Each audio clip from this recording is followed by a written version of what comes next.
Alright guys, as you can see in front of us, we have the February 27th, 2020 game update 35584. That's a lot of game updates by now. So this came out yesterday. I read through the notes quickly last night before I went to bed, but I figured I'll take you guys through them as well, share my thoughts and my opinion, and we'll just have a quick look through it. So, welcome one and all to the massive February update for Age of Empires 2. It may be a short month, but we've taken advantage of every day to put together a package of changes and improvements to the game. As has become standard with our major monthly updates, the team has supplied a huge list of changes for you to read up and own and integrate into your daily play. New feature, auto scouting. I'm gonna use that every single game I play, I'll tell you that much. Anniversary event, cool. Ongoing performance improvements and crash fixes for new and outstanding issues. Is that Vietnamese civilization in the civilization balance section? What? Much requested improvements to the AI, pathfinding, and other areas of the game. And so much more. Sounds very good to me. So, we have tried to address the biggest points of feedback provided by the player. Continue making your voice heard. By the way, I will leave the link to this in the description if you want to read through anything. I will probably skip parts here and there which don't really interest me, such as like the map editing and things like that. So yeah, let us know what you think. Yeah, all good. Yeah. All right, Bill Spotlight. Automatic scouting. What is this about? Show me the way. We've added a new feature, auto scouting. If you look down towards the unit commands in the user interface, you'll see a brand new button. Cartography. This is the auto scout command. This is cartography.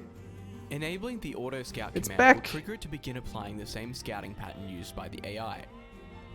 You can take control back by disabling auto scout or giving it a manual command. Naturally, manual scouting will still be a lot more intuitive and accurate when it comes to understanding your... Alright. Well, so now you can auto scout. You can leave your scouting by itself. I guess it can be useful for casual players, but like at a decent higher... Like, I would not recommend any of you to use that. First of all, unless you're a super casual and just want to enjoy SimCity, you know? It's a negative thing. You want to control where your scout is going. It's important that you show that you look and scout for what you need to find. So I don't think auto scouting is a problem. It's a feature for the lower levels and for the super casuals. I don't think we should be like, it's nothing to complain about, right? Auto scouting is not something we should go and yell at Microsoft for, like, yeah, you guys suck. Auto scouting is terrible, right? It's not. It's a feature for the casuals, and that's everything I have to say about that. So I'm just gonna skip this because it uses the AI function. Like it works everywhere. You can use it exactly the same way. Like if you have auto scouting activated, it will scout like the AI would, and that's pretty much it. So anniversary up celebration. What is this?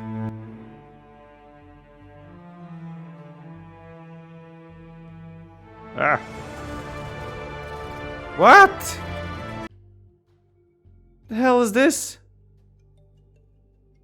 People with flame cannonballs. Oh, the classic monk. Wait, does it show in the left corner here? Oh yeah, it's like a...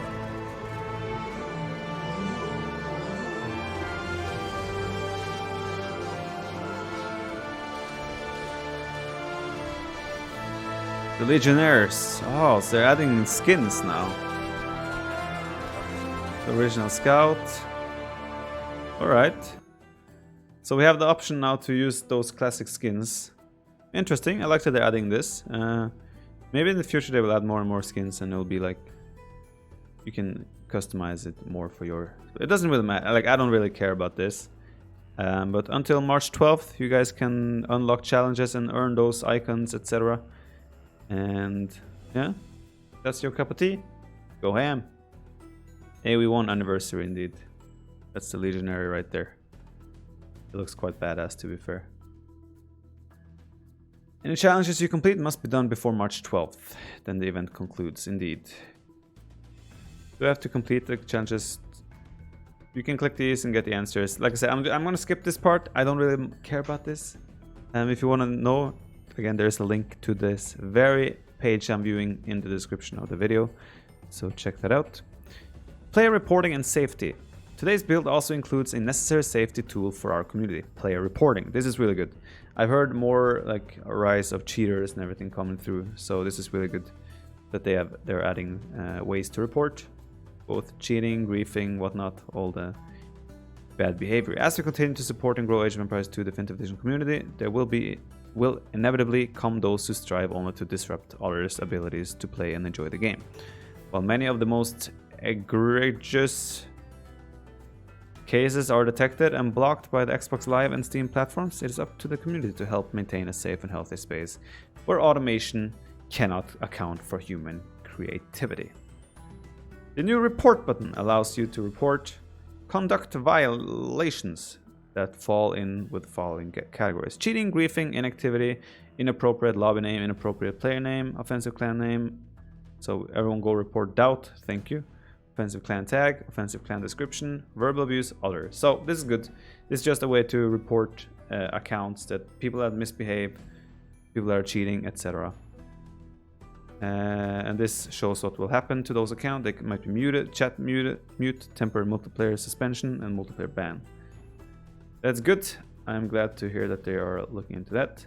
As many players have noted, a new profanity filter was implemented in the last hotfix to help protect against disruptive and toxic language in the game. This is a system that we are actively monitoring, tweaking, and planning for additional adjustments in the future. So a lot of people were upset about this because it was blocking out way too much, way too many different things. I'm sure they will find the right balance for this going forward. Game stability. Now we're going more to the nitty-gritty things that I care about.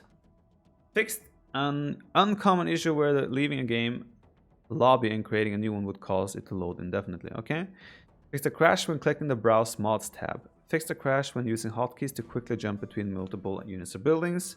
All good stuff. Fixed a crash triggered by a player exiting the game during the countdown timer for a 1v1 matchup. Fixed a crash caused when opening the benchmark test while running a data mod. Fixed a circumstantial crash triggered when loading or shortly after loading a restore game. Okay. Fixed a rare crash that could be triggered by opening the in-game chat menu. So just a bunch of crash fixes. Good stuff. We give a proper thumbs up for this. Always good. Performance. Implemented several potential fixes to address disconnects within the first few minutes of a multiplayer match. Now this is something a lot of people have had issues with. Hopefully this has improved and helped those of you who do have issues. I haven't had many of those issues myself, but I'm glad to see they're aware of it and they're trying to fix it. Improve the way RAM is allocated on low-end machines in order to improve performance and mitigate crashes related to running out of memory. Good stuff. Improve the overall performance of the game when running the enhanced graphics pack. Alright, gameplay. Let's go. Fix an issue where mangonels would slide in combat, allowing them to fire in directions where they were not visually facing. I remember during NEC I had one where my mangonel was shooting like behind it against Leary. I guess those things will be less likely to happen right now. So, fix an issue where trebuchets would not move to attack their out-of-range targets when using their old waypoint system. Okay. Villagers will no longer drop resources as soon as they are reassigned to collect a new resource. Instead, they will maintain any collected resources until they begin the new task. The collected resources can now be instantly dropped by reassigning to a new resource with Control plus right click. So they had this actually before, which was... It was in the game before, but they removed it because I think it broke something else in there. But I'm happy to see that they have managed to fix it again. It's super useful. This pretty much means that if you have like a hunter with 35 food on him and then you accidentally click him on gold, you won't lose that food until he reaches and starts mining the gold. So you won't lose all the resources by a silly misclick. So this is very convenient. I'm happy to see they implemented this. And it's going to save a lot of resources in the future. This one is confusing. Basically, switching from food to wood makes it you don't lose resources. Yeah, when you switch from one resource to another, you don't lose the resources until you start taking that resource. So yeah. Villagers tasked to gather food from a boar will now do so consistently instead of pondering the meaning of their existence. I love that wording. They have some fun wording here. Fix an issue where a boar's path could not be blocked once aggroed. So this is curious to me. Does this mean we can now block the boar with like our sheep or our scout, etc.? That did not work before. I'm not sure if that's I cannot say if that's what they fixed or not. Maybe someone in chat will know. Either way, we're gonna try to figure that out. Fix an issue where units would occasionally ignore waypoint commands. That's nice. Researching the spice technology will no longer cause buildings to appear in the fog of war after they've been destroyed. Okay. In the hotfix, it was not possible to block Gaia. Okay. So going forward, it's possible to block Gaia. I see. Okay, that's good. Yeah, because we were not able to block any boars or anything. So that's good. I'm looking forward to see how it is in the game. When multiple buildings are selected, technologies will now prioritize buildings that are idle or have no building queue overstacking up in a single building. That is good. Defensive structures will now prioritize attacking enemy units over buildings unless manually tasked to do so. This one has been a super annoying thing for me. First of all, the Cape Man, thank you for 9 months sub. I appreciate that. We now have a mixer baby. So I had a big issue with towers for the longest time where you could have like 10 units around the tower, enemy units, but your tower will sit there and shoot at a house of the enemy. It doesn't automatically switch over to the enemy units. So I assume this will help towards there, where the tower will always prioritize units in the area. As long as they are in range, right? That's, yeah, it's been quite frustrating. So this is a really good one. Hopefully it works as intended. And it's going to make towers better? Which I'm not sure if I want to, but but yes, it's good, because towers can be really annoying. In rare circumstances, units can no longer be trained in the incorrect structure by rapidly swapping between two buildings. That's good. I never had that myself, I think, but it sounds good. Trebuchets will now remain unpacked when a villager is ordered to provide repairs while in the same selection group as said trebuchet. Good. Multi-queue now works when the foundations of an... Oh, this one is great. I know I broke 1 million views on Mixer, guys. It's awesome. Thank you for the support. Thumbs up to you guys. So... Great. The one about dropping resources is genius. They wanted to fix the issue where you lose resources as soon as you misclick, but kept it possible to drop resources so you can still cut tree. I'm not sure exactly what you mean there. Why would you have to drop the resource to cut the tree? I don't get that part. Cut a tree in some wall. But you wouldn't have to drop the resource either way. You will just click the tree, right? So I don't think that makes a difference. Masa Susanki, thank you for the 5 months. So yeah, I usually selected my foundation of an extra town center, and then it seemed like multi-queue wasn't working. So I'm glad to hear this. Clicking save chapter will no longer inspire idle villagers to seek out tasks after saving the game. Okay. Control plus shift plus F1 to F9 hotkey can now be used in single player games to swap between the different players' views. Okay. Adjusted how gate rotation functions to avoid conflicting with other hotkey prioritizations. Good stuff.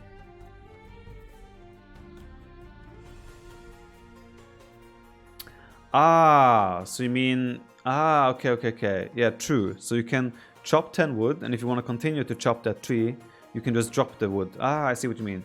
So if you want to use the villager to go through a tree without going back and dropping off the resource. I see. Or having to click another resource. Okay, I gotcha. Yeah, so shift and right click drops the resources. So you can now chop through the trees and make a master pizza without having to manually switch to another different resource. Actually, that's very convenient. Maybe some more masterpieces incoming. Please note that some hotkeys will be reset to their default settings due to some of the changes in this update. The hotkey groups affected are the zoom and gate commands, as well as the ungarrison hotkey. I'm gonna have to look into that then to see what it looks like, if they change anything for me. So, civilization balance. This one is what we're really interested in. Berbers, Janitors now receive +1 pierce armor. Good change, good start for making the Janitor viable. It hasn't really been ever cost effective in any way, I would say. With 1 extra pierce armor, they might actually be good against ranged units. So let's find out. We'll find out sometime at some point. Goth. Infantry are now 35% cheaper in all ages. This bonus previously applied following the feudal age. Now this is a boost I actually was vocal about being against. I don't like this change. I'd rather give them something else than this in Dark Age. I am, by all means, masterpiecing in Dark Age is going to be cool, it's going to be fun, but I don't like this, so we'll see. I wish I would have done something else, but yeah. Whether this will affect the Goth too much as a civ, don't think so, except that they will be like just full militia masterpiece in Dark Age all the time. I don't like this change, but okay. Khmer. The Khmer's unique farming bonus is now disabled in full tech tree games. I'm never ever going to play a full tech tree game in my life with this in mind. Hunters reduced their work speed from 50% to 40%. I like this. This is for the Mongols. Honestly, I wouldn't mind seeing it even lower, because the bonus is just a little bit too much still. Maybe 30% would have been justified still. Maybe even 25%. To make them not as dominant on those heavy hunt maps. But yeah, this is one I was very much in favor of as well, to nerf that. Icarus, thank you for the 200 embers. Have a nice weekend to you as well. They also now have access to a Step Lancer, which I know a lot of people have been wondering, like, why? And why do they get the plus 30 HP bonus? OP, rigged. I was in favor of this. I support this. I don't think it's gonna be broken. I'm excited to see how it is like. And I might be wrong, but I said to them, I think this is fine. Step Lancers seem to be in a decent place right now, so I don't see it as a problem for Mongols to have them. Keep in mind, Mongols lack the last armor upgrade, so I am not worried about this. Persians increase the cost of researching the Commando Run technology from 200 food, 200 gold to 400 food, 300 gold. Still think this is too cheap, but a little bit more, better. I think next balance change, increase the cost of researching Commando Run to 500, 400, something like that. It will go up, I think so. I think this is still too cheap. But a good change nonetheless. Commando Run is quite broken. Portuguese, this is also an interesting one. So Vitoria now collect they collect twice as much food as they used to. 0.2 more wood, 0.25 more gold, and 0.05 more stone per second. I feel like I'm gonna have to try some Vitoria masterpiecing again with this in mind. I don't think it's gonna be great still, but I mean it takes 25 population, right? But I'm excited. I'm gonna try this. I'm definitely gonna play around with the Vitoria more.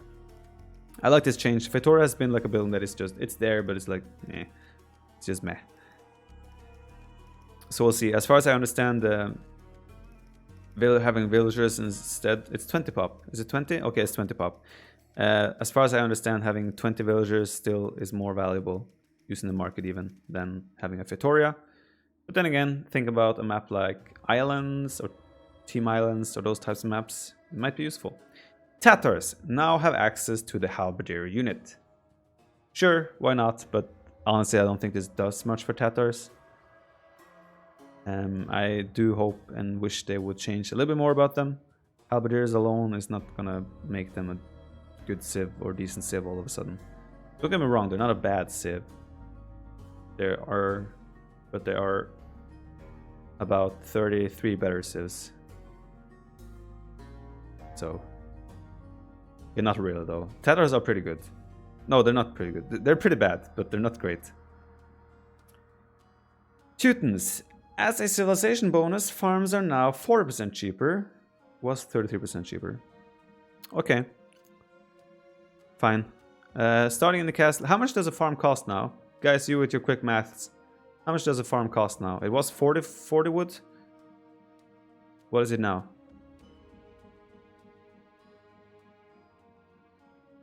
36? 36, okay. Decent boost, but still it doesn't change the...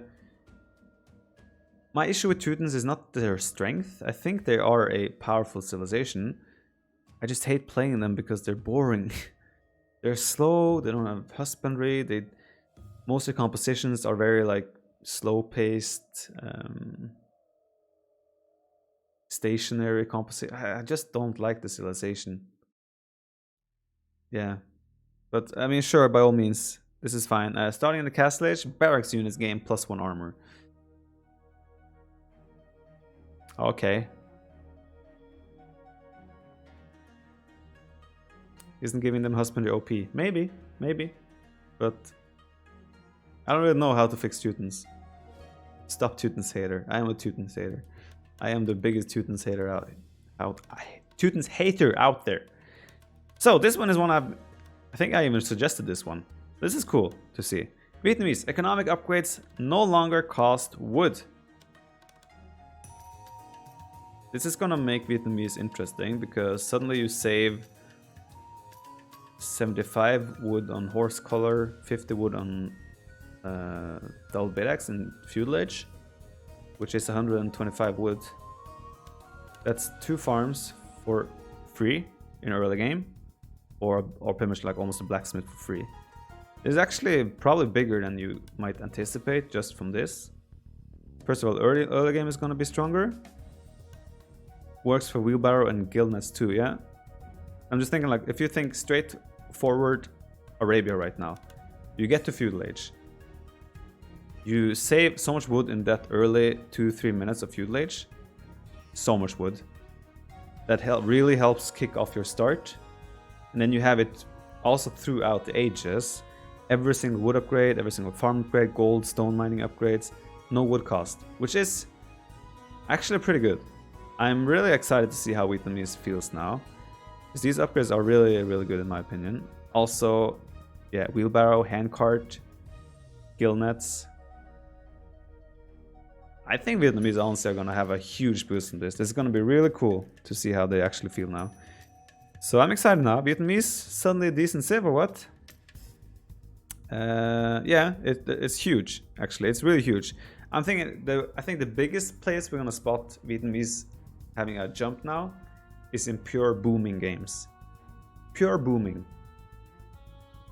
You like just getting those town centers up, those farms going. It's so helpful to save that wood. So yeah, the noise though, yeah, that's their biggest. That's what we need to nerf about Vietnamese now, is their freaking loud noises. Alright, so that's the main things that I was excited about regarding this patch. From now on, you have a couple of things like campaigns, art of war. These things aren't that interesting to me, so I'm gonna scroll through if there's anything. Just have a look if there's anything I want to see or notice. You can now get a sushi lover. I actually had sushi for lunch today, so that's cool. I am confirmed sushi lover. Any notes on castings? But I don't think so. Also, I didn't see anything regarding like trebuchets just dying randomly. Fixed an issue where in certain circumstances AI players would immediately kill off their villagers on Earth and Nile Delta maps. Okay, yeah, see, these things are things I don't really care too much about. Fixed an issue which prevented monuments from generating resources on island maps. Okay. Map settings. Capture. Okay, again, these things, I'm just going to scroll through them. If you want to go through all these details, again, there is a patch link to all these details in the description of the video. Maps is something I want to read about. As one of the most popular maps when playing the Regicide game mode, we wanted to add some extra flavor to the Fortress map. This shouldn't shake things up. This shouldn't shake things up too much. What? I thought first my brain was messing with me, but it's actually a typo. This shouldn't shake things up too much. but we welcome any feedback if it turns out to be disruptive. Fortress. Players now begin with a castle regardless of game mode. This is cool. Fortress has always been Rare Fortress. I'm glad they added this, so you can even start in Dark Age and whatnot and still have a castle. Several changes have been made to the Gold Rush map in order to create a more open and aggressive battlefield. Gold Rush forests are now split into smaller patches and player bases are now situated in a clearing. Note that the overall amount of wood on map remains the same. That's good. Remove cliffs from the map. That's good as well. Predators have been spread out more evenly across the map. That's good as well. Lake generation has been adjusted so lakes are smaller and do not appear too close to players. Good stuff. Extra stone and gold nodes have been adjusted to be more accessible to players. Don't get me wrong, I need to check this. Isn't Gold Rush not... Gold Rush isn't a part of the map pool anymore.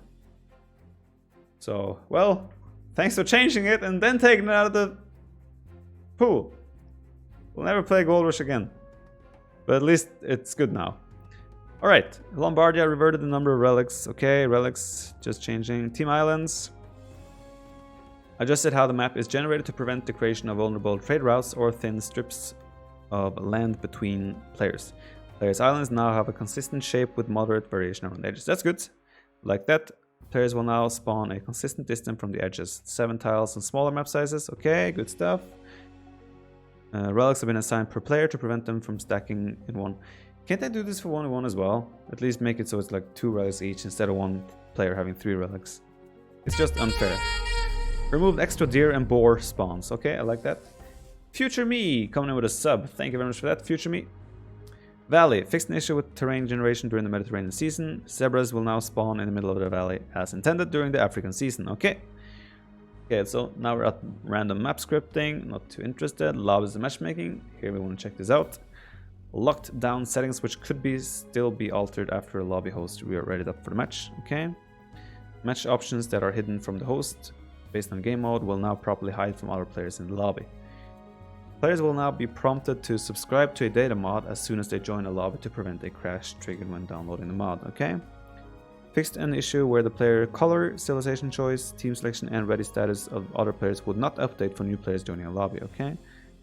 Fixed an issue where blind random setting will always default to load the coastal map. Fixed an issue where lobby settings and custom map pools would not be saved when creating a new lobby. Okay. UI elements from previous. Okay. Yeah, this one was something I've noticed, like open and closed were kind of changed the other way around. Fixed an issue where the lobby browser would search for games indefinitely rather than timing out when no games are available. Fixed a rare issue where the spectator delay setting could not be changed until the server location was changed. Okay, I was hoping there would be something about actually spectating. Because now they have the issue still in spectating where the speed slows down by itself, right? I don't understand why that is not high on the priority list. They want to support the casters in tournaments. That needs to be fixed. Queuing for an auto match will no longer enable team positions in team games. Okay. Added contextual hints to the banned map screen to explain each map. Tooltips will need to be enabled to display the information. Let's have a look at that. So I think it's just in the bottom right. You can't see it right now, but if I do this, you can see it. No, you can't because chat is blocking it. But if I do this, now you can see it. Kind of. So I think it just shows the more descriptions down there. But hasn't that always been there? I don't even know. Maybe I just don't have enough. It's under options, game control. Well, I would have to. Okay, options, game controls. Am I blind?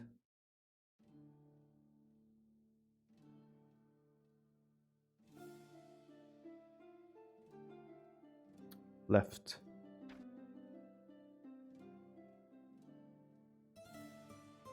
Missed it. What? Am I blind?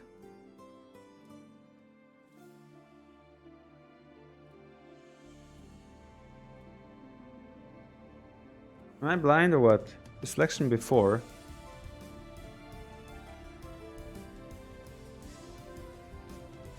Interface, extended tooltip.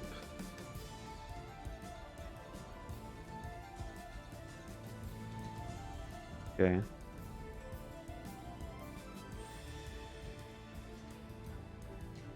Still doesn't say more than it does. Sorry for the double music, by the way.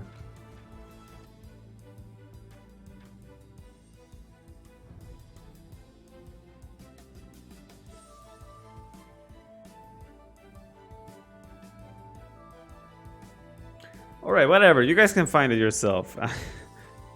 I'm a pleb. I'm just gonna stick to what I know, which is almost nothing. So, added ability to run a ranked benchmark test from the ranked lobby screen. Good stuff.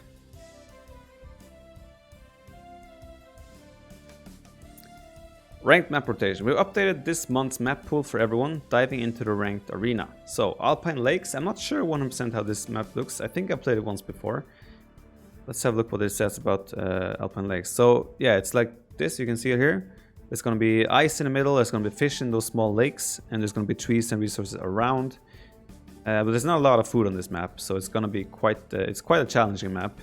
Snowy mountaintops offer little in resources except for plentiful waters teeming with fresh fish. So it's an interesting map.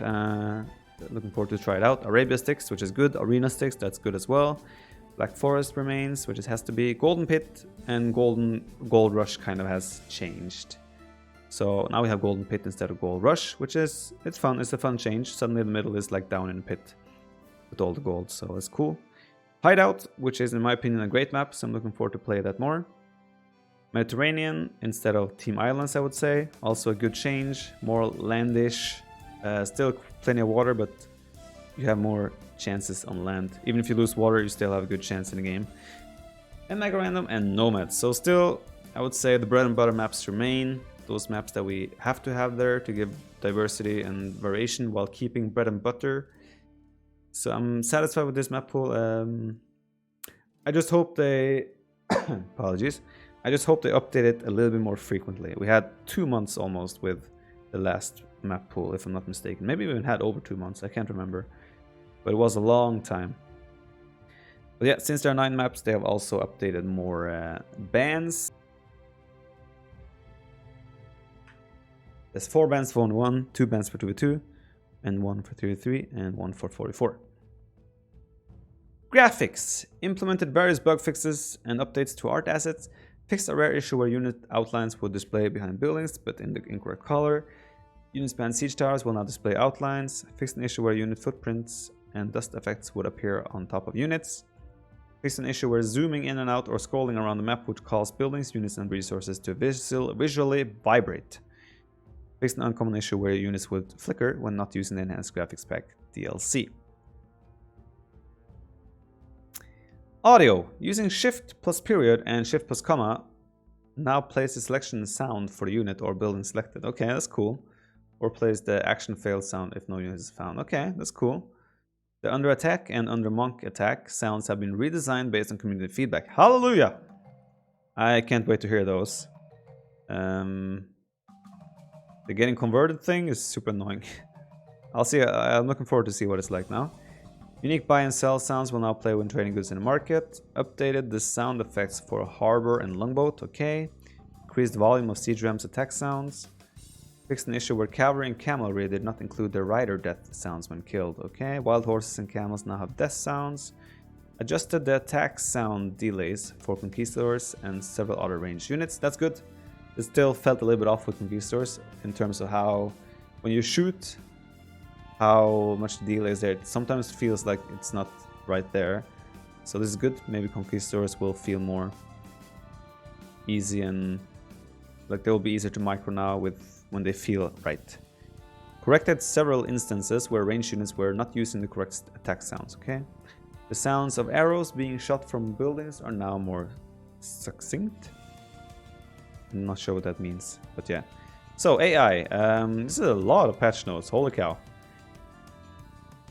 This is a lot about AI, just like AI players, not things that really does much for the play. Like it's just all about the AI, right? It's not what we do as players. So I think these are things we can skip. It's all about AI. Yeah, I don't think this is anything I need to see. Oh, Extreme AI. We can have a look at this because I would like to. I might want to give the Extreme AI another try. Improve the tactical awareness of AI control players in a variety of situations. AI players will now retreat from hopeless fights before they suffer significant losses, and will prioritize enemy targets with monks, military, and siege units more effectively. Okay. Improve the AI's ability to secure their villagers before they've suffered too many casualties as a result of an enemy raid. AI-controlled trade units will no longer choose dangerous trade routes when safer options are available. Okay. So extreme AI seems to be improved even further. It's going to make it even worse for us. Fix an issue where AI-controlled players will not build transport ship on the hamburger map. Okay. Okay. Pathfinding. Continue to implement improvements to guard against units passing through solid buildings, resource nodes, and other normally impassable objects. Fixed an issue where AI units set to attack move would ignore the order after attacking and killing an enemy unit along their path. Alright, that's good. Good stuff. Not much, but it's something. Scripting. This is something I'm going to skip immediately. So, user interface. The craypost now properly denotes that it increases population cap when instructed. Okay. In-game error message when the servers are down for maintenance. That's good. History screen now lists civilizations by the localized name rather than the order dictated by their English names. Attempting to save a game using the same file. Okay. Yeah, it's not really much here that matters much. There's a hotkey now for the elite Kipchak if you get them with your other civs. Okay. I think it's just a lot of small things that don't really matter much here. For me, at least. Face an issue where losing population supporting buildings and then losing units would stop the population counter from flashing to inform you that additional units cannot be produced. That's good, actually. That's a good change.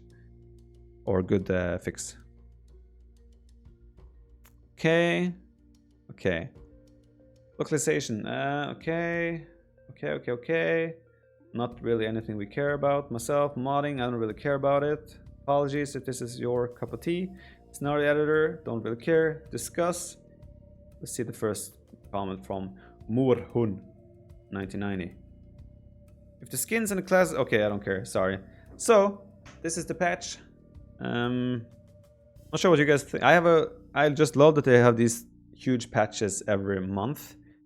It's great, and it just like bodes very well for the future, which is... I mean, it's just very promising that they put so much effort into like getting a new patch or two hotfixes every month, and they keep doing balance changes. They keep changing and improving the game every possible way. I'm excited for it. I am very excited to play with the Vietnamese, Goth, etc. now. See how they feel. Yeah, just I'm a positive impression of this patch. I'm excited to play it on. So yeah, that's gonna be it for this video. And I'll see you guys probably for some Goth or Vietnamese games coming forward.